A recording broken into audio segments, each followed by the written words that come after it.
At 20 years old, he walked away from everything. His inheritance, his comfort, his wealth, to go into the desert to fight demons alone. And yet we can't even give up our phones for 5 minutes. St. Antony the Great was born around 251 AD in Egypt. He was given a wealthy Christian family, but tragedy struck.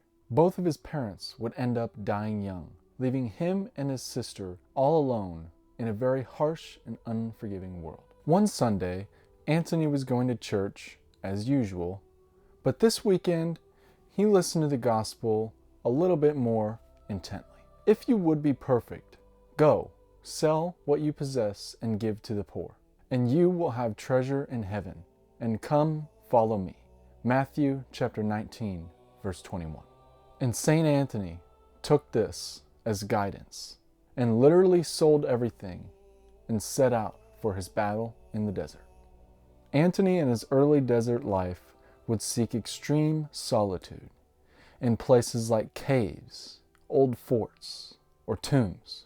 Here in these places, he would face intense temptations and literal visitations from demons. There is a story of old that is narrated as this. Antony's friends were concerned about his well-being, so they set out for the old fort which he lived in. And they waited outside the walls and were frightened because they heard a loud commotion in the fort. They thought that somebody had brought a ladder and scaled the fort walls to torment Antony. But this was not the case. Come to find out, St. Antony had literally been fighting demons all alone, and he told his friends to disperse. If you had any power, only one of you would be strong enough to kill me, but the Lord has taken away your strength.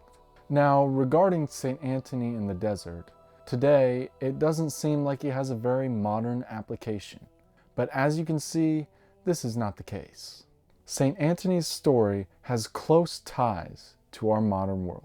St. Antony's desert can be compared to our distractions in the modern world, which are pulling us away from God's divine plan that He has set out for us since the beginning of time. If that isn't enough, St. Antony's demons can be compared to our addictions, where they constantly battle us, or his silence, where our world is constantly full of noise.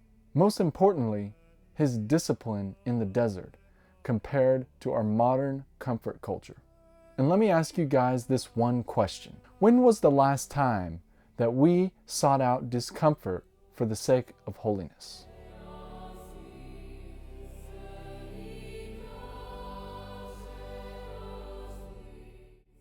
Now, for some background information, I'm joining the Catholic Church this Easter during the Easter Vigil. And I was given a task to find a confirmation saint.